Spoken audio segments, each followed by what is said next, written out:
Estás en Pauta de Análisis de la 100.5.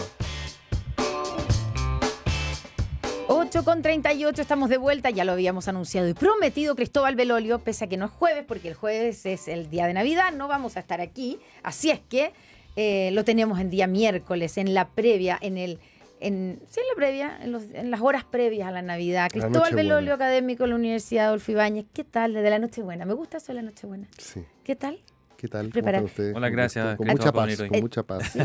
Sí, ¿A ti te gusta la Nochebuena? me encanta. ¿Sí? Sí, tengo todavía un niño en mi En mi interior. interior. Hoy tengo 2 niños chicos que Además que aquí les están esperando que pase el viejo pascuero. Sí, que Y hay pase. que hacer todo un despliegue. Exactamente. ¿Y lo haces todo eso? Todo, por supuesto. Ya, pero no den detalles, pues si puede estar escuchando.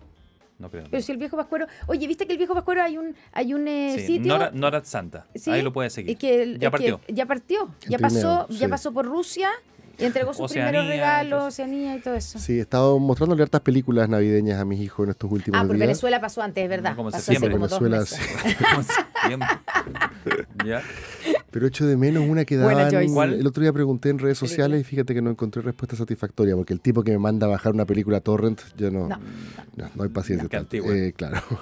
Pero hay una película que se llamaba A secas, Santa Claus.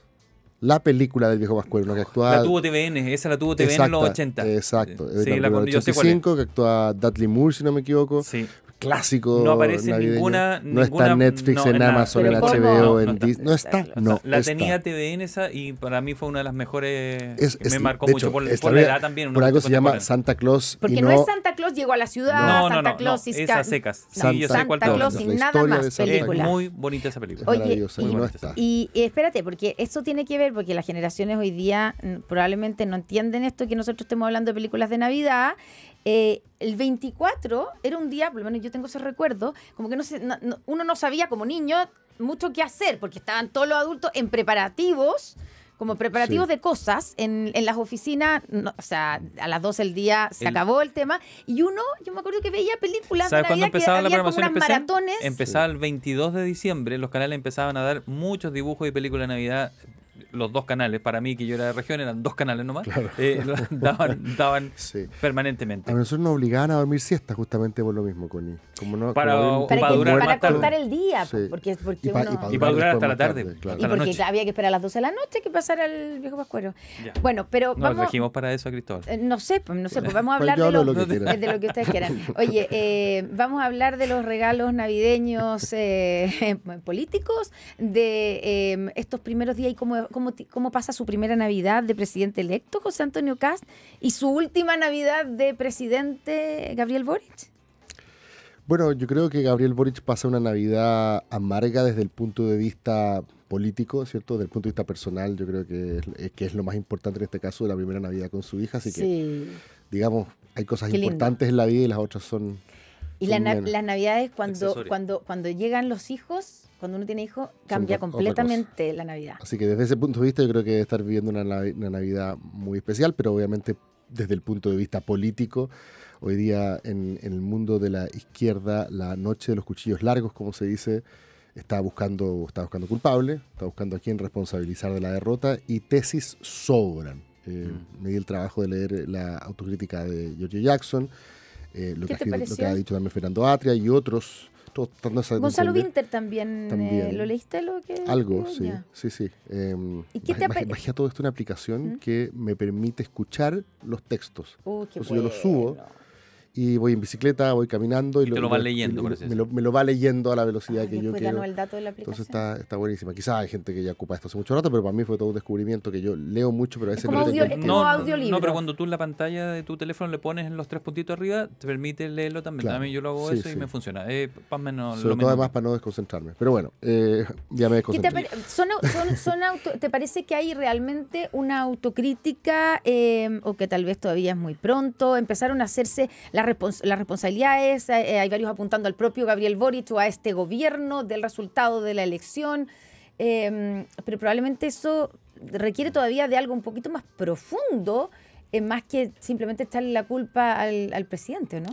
Sí, y yo creo que donde está como el nervio dramático de la discusión, donde está la discrepancia, a propósito del texto de Jackson y la tesis que mucha gente le atribuye ahora a David Altman, este académico de la Católica, a pesar de que es una Que tesis... estuvo acá la semana pasada. Sí, a pesar de que es una tesis que se viene diciendo desde hace mucho rato, que esta del nuevo clivaje del 2022, ¿cierto?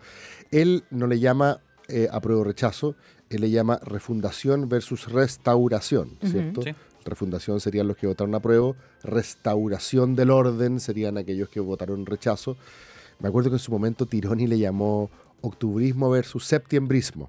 Octubrismo porque en el apruebo estaban representados los anhelos del estallido social. Septiembrismo por 4 de septiembre. Y porque por toda la onda chilena. Por recuperar el rodeo, la bandera y toda la parada militar, el Tedeum, volver al Chile ochentero. Ese Chile, claro, la nostalgia de ese Chile. Exacto. Entonces, ese famoso clivaje, esta palabra que se ha repetido tanto, yo creo que hay que explicar una cosa que también... Desde la academia, ¿qué es el clivaje? Es una ruptura. Es una ruptura, ¿no? Lo que pasa es que clivaje es una teoría de dos sociólogos, ¿cierto? Lipson y Rockan, que decían que las sociedades están partidas, divididas por cuestiones, para poner todos nosotros en Chile ocupamos este lenguaje de remoto, tectónicas, y divide la sociedad como en dos placas, ¿ya? Entonces, por ejemplo, en el siglo XIX, las sociedades se dividían en torno a la pregunta, como diría Sol Serrano, y a su invitada reciente, ¿qué hacer con Dios en la República? Esa es la pregunta relevante en el siglo XIX, y dependiendo de cómo tú contestabas esa pregunta, ¿a qué partido votabas? O sea, el sistema de partidos se ordenaba en torno a ese gran clivaje que era el clivaje religioso. Después apareció el clivaje de clase, ¿cierto? La cuestión social, si le quieren llamar. Y si tú eras del lado de los burgueses o del lado de los propietarios, votabas por los partidos representantes del capital. Y si tú eras del lado de los propietarios, votabas por los partidos que aparecieron para representar justamente la conciencia de clase obrera, que era el comunista, el socialista, el radical. Después, estos son todos clivajes que aparecieron en Europa, pero en Chile, fíjate que se siguió bastante de cerca ese molde. Después vino el clivaje campo-ciudad, ¿cierto? Si tú vivías en las zonas urbanas o vivías en las zonas rurales, votabas también por partidos que encarnaban mejor la experiencia y el discurso de esos sectores. En Chile la aparición de la ADC es un buen momento para recordar es la entrada de ese clivaje, porque el voto campesino en un comienzo se orientó hacia la ADC, ¿cierto? Y lo que dicen algunos, particularmente vuelvo a Tironi, es que en Chile la potencia traumática de la dictadura fue capaz de subsumir, absorber todos estos clivajes previos, ¿cierto? Y la pregunta relevante del año 88 era ¿sí o no a Pinochet? ¿Qué votaste? ¿Y dónde estabas en ese minuto? Y me da lo mismo si eres del pueblo... Pero ahí estaba fácil determinar cómo era el clivaje, ¿no? La línea. Después empieza lo difuso. Quiero ir a una cuestión conceptual. Ya. Cuando apareció esa teoría... sociólogos chilenos como los hermanos Valenzuela, que estaban en Estados Unidos, le dijeron a Tironi, oye, pero si esto no es un verdadero clivaje, estás confundiendo conceptos. Esta no es una división tectónica en la ciudad, esto es más bien un proceso de socialización política que a una generación en específico le va a ser súper relevante, intensa, pero cuando esa cuestión se empiece a alejar en la memoria, esta cuestión va a ser rápidamente reemplazada. Entonces eso no es un clivaje. Entonces me da un poco de risa que ahora se esté diciendo, el otro día creo que leía a Axel Callis diciendo, no comparemos el 2022 con el 88. El 88 sí fue un verdadero clivaje, este solamente es un proceso de socialización política. O sea que, diciendo lo mismo en el fondo. Como que se reserva clivaje, y los sociólogos son, ¿cierto?, muy quisquillosos en esto, se reserva clivaje para esta división tectónica y no cualquier entonces línea divisoria que de repente permite explicar un resultado electoral es un clivaje. Entonces por eso yo cuando lo pongo y lo escribo yo en mis papeles, mis cosas, digo, lo estoy ocupando en un sentido flexible para que no aparezca esta crítica más académica de que solamente hay que reservárselo. De que le estás llamando clivaje a cualquier cosa, digamos. Claro, exacto. Algo que no tiene la altura. Entonces, ahora, probablemente... en simple. Ahora, estoy pensando que probablemente para que... Tiene que pasar más tiempo de un hecho, de un momento, para de frentón que los sociólogos lo llamen clivaje.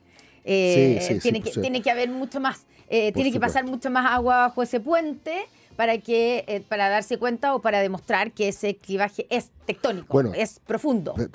Por de pronto, ¿cuánto dura? De hecho, la teoría de Tironi de que el 88 generó este nuevo clivaje, ellos en honor a ellos, ellos no le llaman clivaje, ellos le llaman la fisura. Sí. Una fisura generativa, la fisura autoritario-democrática, como le llaman a votar por el sí o por el no. El paper donde ellos escriben esto es 10 años después del 88. Ya observando que este clivaje tenía cierta estabilidad en el tiempo. Por lo tanto, y pucha que la ha tenido. Si recién ahora estamos pensando que tal vez se supera ese clivaje. Bueno, yo escribí harto sobre esto el 2011 cuando apareció el movimiento estudiantil. Justamente, cuando apareció el movimiento estudiantil, porque los pingüinos era bien difusa el sustrato ideológico de la crítica. A veces pedían más pase escolar el fin de semana, mejora en los colegios.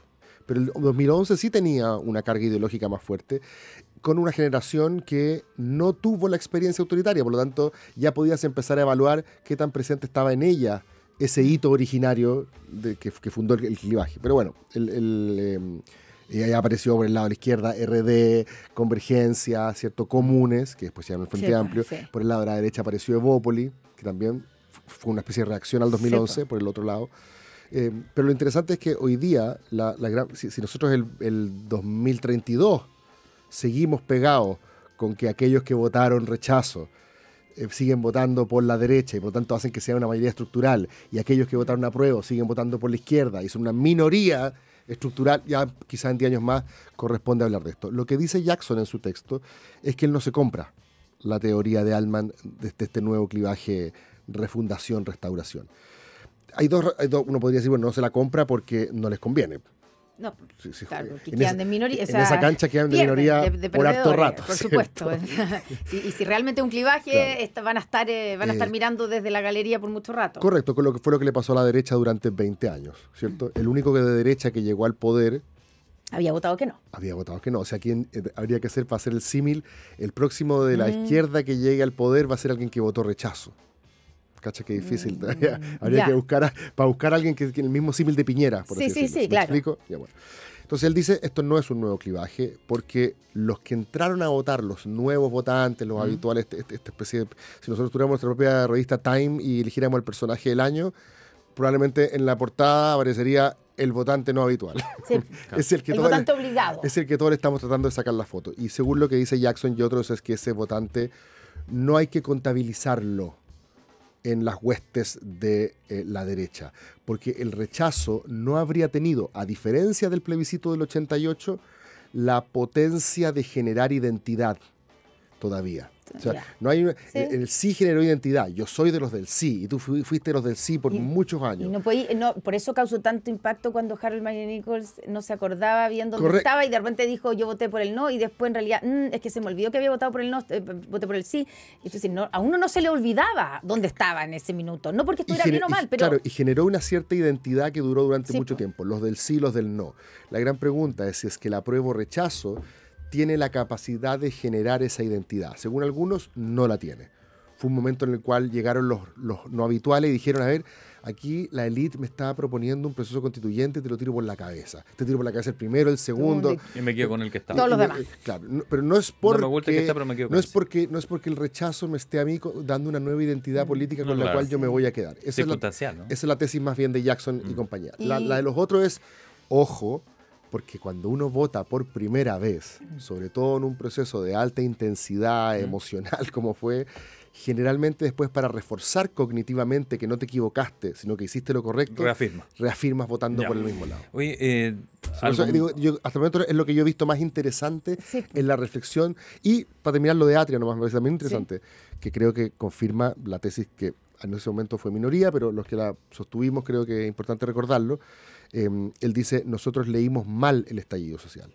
Lo leímos como adhesión a nuestro proyecto político, derrumbe del modelo, llamémosle, para ponerle un nombre, y en verdad tenía mucho más que ver con un rechazo al sistema, a las élites, al descontento. A ellos mismos también. Él dice al descontento general. Y por eso aquellos que en su momento dijimos que esto era más un momento de populista, en el sentido de una rebelión plebeya contra las élites, todas por igual, no tenía un contenido ideológico tan claro, él de alguna manera reconoce que el problema de ellos fue sobreinterpretar que lo que había ocurrido en el estallido tenía coordenadas doctrinarias, ideológicas más claras, y por eso trataron de entregar una propuesta constituyente acorde a eso, y ahí estuvo el error. Oye, déjame preguntarte algo más, que tiene razón. Más pedestre. ¿Te ha gustado la performance o has logrado interpretar de alguna manera la performance de lo que quería expresar el presidente electo en sus primeros días con esta intensísima agenda que está teniendo y lo que está diciendo? Me parece estupendo todo lo que ha hecho con los liderazgos locales, llamémosle así. ¿Ya? No entiendo muy bien esta ansiedad por salir para afuera. Sigo creyendo que no tiene mucho que ver con Chile primero, Chile primero, Chile primero, pero... O sea, podría sí, porque se decía que su gran carta podría ser el 11, tener el corredor humanitario listo.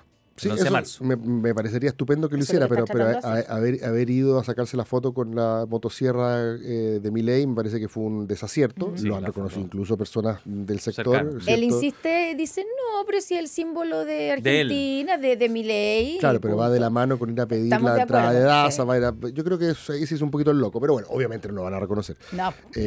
Pero el resto me parece que sí. Me parece una tontera que Chile vamos ahora a estar discutiendo si hay que apoyarnos a Bachelet. Él va a ver a Bachelet, lógico. Me parece que eso contribuye a generar estatura presidencial. Esta idea de que yo soy la continuidad de otros mandatarios que genera una especie de línea institucional en Chile, yo no soy ruptura, me parece excelente. Y Súper obviamente, acertado eso.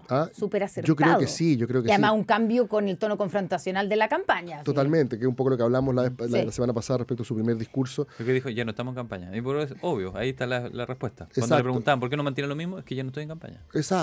Cuando dijo, los voy a sorprender, bueno, ahora, y ahí nuevamente la teoría de Atria, pues, es que Atria dice que esta fue una campaña de tierra arrasada, como Claro. campaña militar, cuando tú Ajá. destruyes todo y después sobre qué vas a gobernar, pues, ¿cierto? Claro. Bueno, aquí está la pericia de Kass, es reconstruir los puentes que él dinamitó ayer.